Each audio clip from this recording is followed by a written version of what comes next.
Welcome back to Character Select. Dave, Skow, V, Alan Wake. Hi. Garbage Can Birds. Alright. Hello. So, I have a book story for you. Or a book question, I suppose, more correctly. Book question. Alright. So, I currently am reading a book wherein... Well, right now, actually, I'm audiobooking it. It's very dense to actually read as a book. Okay. And it makes no assumptions about the reader's intelligence. Like, it will say something that, exists. It's modern day stuff. They will make mention of something, and the assumption is that you understand it. Okay.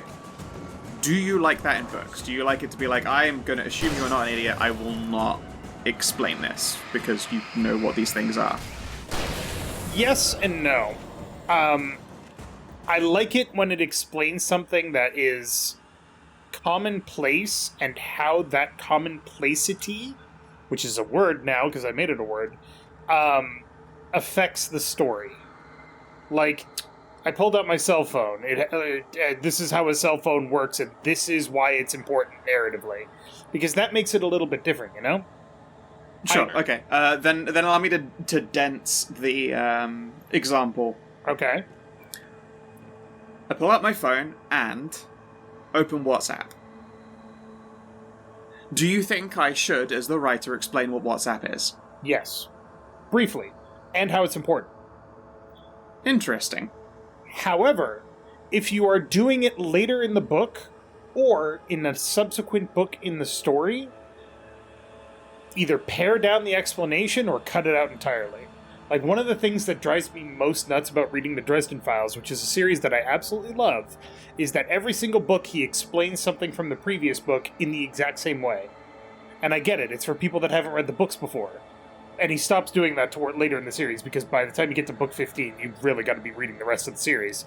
But in like the first 3 or 4 books, he keeps explaining stuff the same way, and it drives me nuts. Okay. In the instance of... What? Oh. Maybe that's him. That's the way to the chopper. I remember this. This happened before we found Barry. And his Eye of Mordor. And his Eye of Mordor. Hell yeah. Getting that breaker purse. His very festive armor. He's working for that Brucey. But yeah, I don't mind when a writer explains something because, even if it's commonplace, the way you explain it and the impact it can have on the story is important. Yeah, okay.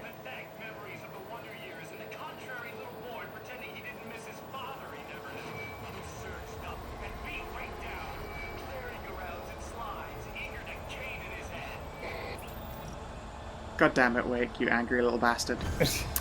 In the instance of what I'm reading right now, it's a very interesting story. However, it is written by a comp sci nerd. And so the entire book is written with the idea that unless it's related to technomagic directly, it makes an assumption of your intelligence that I would say is well above, like, the bell curve of average intelligence and knowledge. Gotcha. And although it makes for very dense reading, or in this case, audiobooking because of that density, right, I find the idea that I don't quite understand everything being described just very, very interesting. I am not having my hand held by this, and yes, I have a higher than average understanding of a whole bunch of features, but a lot of what is said, verbiage and language in this book, as incredibly well written as the book itself is, it's completely oblique to me. Huh. See, I think there's also another way to do it now that I think about it, now that you mentioned that, and that is explain things that the character understands, and don't explain things that the character does not understand. Oh no, he understands everything. He is an incredible comp sci nerd, but at the same time, the story is told sort of wakishly. It is told from the perspective of you are reading his recitations. Like, Gotcha. the story character is Bob Howard, and the reason his name is Bob you're Howard is reading because... the laundry files. There you have it. So now you see what I Yeah. mean by incredibly dense verbiage that hasn't been... None of it's divulged, and it makes an assumption about the reader's intelligence that's pretty Not extreme. the deer flow. This deer is attacking me. Oh, dear friend, no! Ow. Yeah, Ow. Charles Stross, like, are you reading the first book, or are you later in the series? I'm later in the series. I'm Okay. at the Fuller Memorandum, like the last hour or so of the Fuller Memorandum. So I've only I'm like read... right at the finale of it. I've only read the Atrocity Archives, and the Concrete Jungle as well, which is like a short The story in mini-story. the same world. Yeah. I've only read the Atrocity Archives, but the first half of the Atrocity Archives, I'm like, what is the point of this story? I don't understand where you're going Yeah. with this at all. I love how it comes together, though. Oh, I- But Never again, heard like, of and these. I also feel like I almost wouldn't be as invested if all of these concepts were explained. Also, Yeah. there wouldn't be enough time to read the fucking book trying to explain the dense verbiage that comes with comp sci talk. I'm gonna give Pastor Howard a piece of my mind about this lot. I told him to get it fixed. But yeah, Wait, I got the door open. Run for it. I really like the Atrocity Archives, but I don't necessarily have a desire to read the rest of the stories because his way of his narrative flow is all over the fucking place. It's jank as hell. Yes. That said, one of the ones, the follow-ups from the Atrocity Archives, is told in the form of a James Bond spoof. And I would love to explain more of that, but it's directly narratively important. I think I've the heard about reason that the one, yeah. events the reason the events play out as a James Bond movie is because everyone is trapped in a gesh where they all have to fill in these roles. Yeah. And then it just flips everything over in an excessively strange way that I adored. God damn it. And then that kept me coming. Oh, fuck. That's looking... The way that ripple happens makes me think of a migraine. I wasn't sure if the place got bigger or I got smaller. The signal was going Oh. over. I would have to find my way out of here on my own. So, here's the thing about here. Oh, don't... We don't your want light on that, then. We don't want to do that. We don't want to do that because we can do this. Nice. It's also dangerous because if you have the light go off when you're standing too close to it, it'll fuck you up. But Oh, yeah. oh, fuck! Oh, God, there's always a big boy behind you. Jesus! Ah, I dodged too early. Ooh. And he gave you a spicy shit kicking for your troubles. I'm okay. I'm only limping a little bit. Oh. But yes, now you understand what I mean by an incredibly dense and unexplained process. Yes. But it would be an impossible story to tell if they tried to explain it all. It has to make an assumption about your intelligence. Ooh! Oh, that's cool. That looked like Chain it hurt, reaction. buddy. Yeah. I like that. Also, there was a very important afterword at the end of the Atrocity Archives, wherein it explains that story and all spy thrillers are horror stories. And the reason a spy thriller is a horror story is because they got popular during the Cold War. Yep. And the Cold War was an indeterminable, looming, ever-present, it could strike you at any time threat. It lived heavily in the minds of people in impossible to understand ways, like we would see a boogeyman. Whole Red Scare. Yeah. Like, it really, there was a lot of scare to the Red Scare.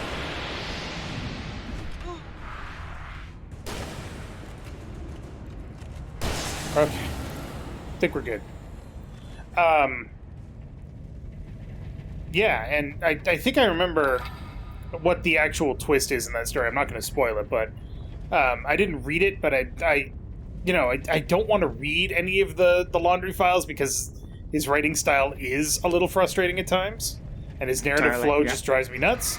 But that's why I've been doing it by audiobook. Yeah. But I was so interested in like the world that he created that I read some of the stuff about the later books, and I was like, okay, he knows what he's doing. He's smart about it. It's just learn to put the story together, dude. But yeah, at one point then, he actually finally says, he actually makes it clear in writing that this is an archive that has been left behind, and there are redacted pieces in it. Yeah. And that, of course, Bob Howard isn't his name. You're like, that does explain some of the stiltedness. Or, more correctly, it makes up for some of the issues where he still wasn't a good writer yet. Right. Because these stories were made up of short stories that he entered into competitions. Right, yeah. They weren't even published originally, they were competition writings. Right. Alright, let's pick up this manuscript page. Oh, okay, what? Bestseller. Which one do we do first? Friend. We want Friend first, We actually don't want to do obviously. Friend first. Let's do Aw. bestseller first. Oh. Well, of course. I don't know what you expected there. Of course, it's because Barry never left it behind. That was a scream. Tremor? Why would you do that? Ugh. That is migraine worthy. Whoa! Surely you wouldn't want to present yourself with walls. That's what you're trying to get around. Yowza! Barry? Hey, bestseller! Looking good! You're not real. Well, no shit. What gave me away? What, the see-through thing? Ah! A figment of your imagination. Just like pretty much everything else you see here. Maybe even you. That's insane. Yeah, you're right. Everything that happened before made perfect sense, but this is insane. Good catch, Al. Okay, look, I gotta get going. The GPS... GPS, yeah, I know. Follow the signal. Got it. Oh. Alright, see you, Barry. See you, Barry. Hey, Barry. So, anywho, I'm here to help you out, pal. The thing is, you need to get a grip. Alright? You nag the way the real Barry does. You know that? Well, hey, be fair. It's not my fault you think I'm annoying. I don't think you're annoying. Al, baby, relax, it's cool. Just try to stay on the ball here. You need to do what Zane tells you. He's been here for ages. He's like the expert. Okay. Because remember, according to poets, or the poet and the muse, Zane grabbed This is insane, Barbara and Jager it's all from and your fell into the mind. lake. What's that And they say? both Yeah. drowned. Fine, enough. I can't believe I was actually happy to see you. Oh, come on. Don't shit a shitter, Al. Deep down, you're always happy. I'm to see always me. happy to see Don't lie to yourself, know Barry. what I'm saying? I must be a sucker for punishment. You? No, really? And I always thought you went out of your way to avoid trouble. Ooh. Thanks for that. Yoink. Big. Big, beefy lights. Oh, recharge. Big loads. Batteries.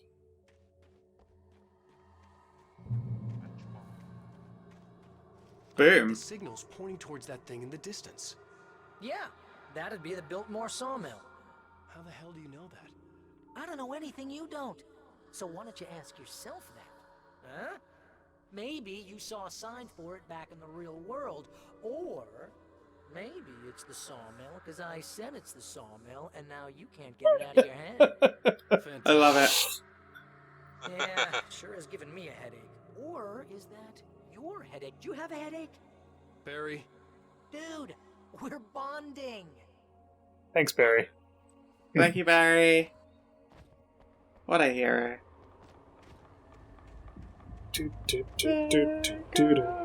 My hero. No? Legendary.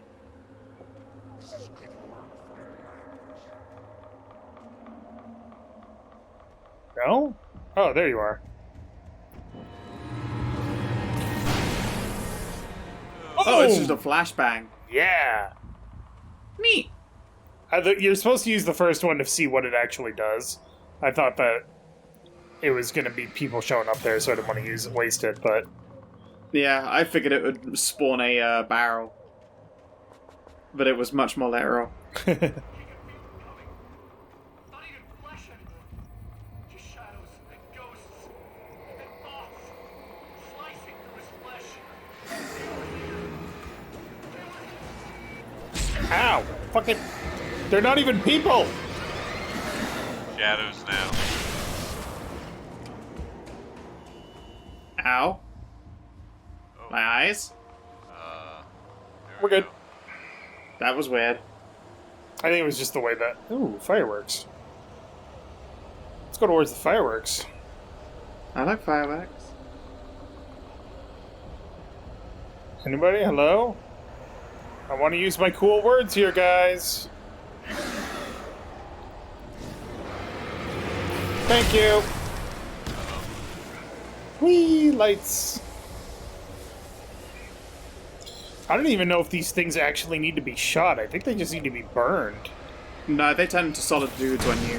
Oh, that was a boom. I thought that was a dude. That was a guy. That was not a guy. Yeah, they turn into solid guys after the shadow dies.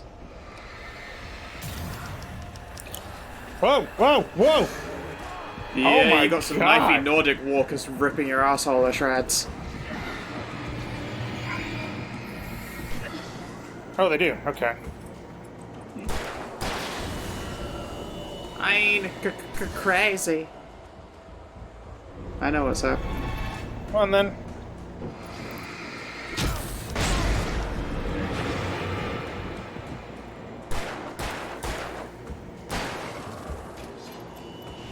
Woo! Look at you, Dosey Do.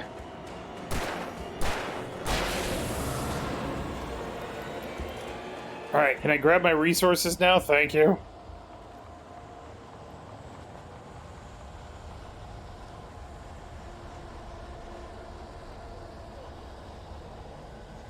Alright, full up on bow. Okay, hello. Goodbye. Ow! Fucking what?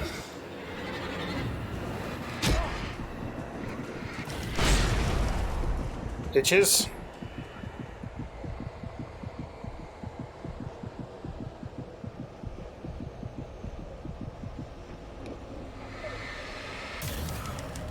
I didn't like these woods when they were real. Definitely don't like them now that I'm writing them, apparently. Stop it!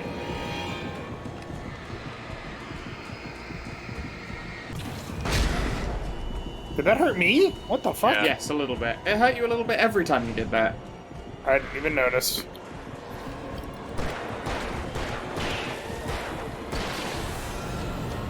Okay. There's a guy right in front of you. I had to reload. Okay. I just thought that he was just gonna dome you without you doing anything about it. I mean, he was, but then I fixed it.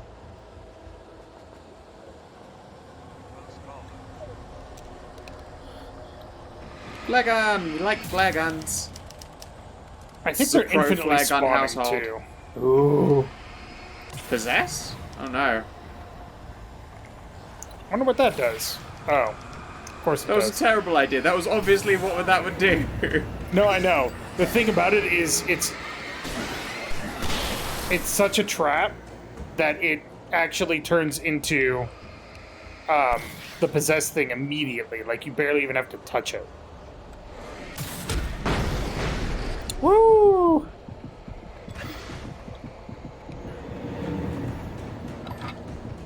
Nice. She's shooting me solid. I like that it refers to those as turrets, which I guess they are. Oh god, my fucking eyes. Yeah. That is Sorry. unpleasant. That is. Sorry. I Okay. mean, that is the game's fault, not yours. Next time on Character Select, fucking, we got Barry on our side, we got Zane on our side, we got the words. They're just kind of Floaty, spinny floating words. around, I guess. Just excited to be words. So this should be good. But thank you very much for watching. Make sure to click that like button down below if you liked it. What the hell is that sound? Who wrote this book? Fuck!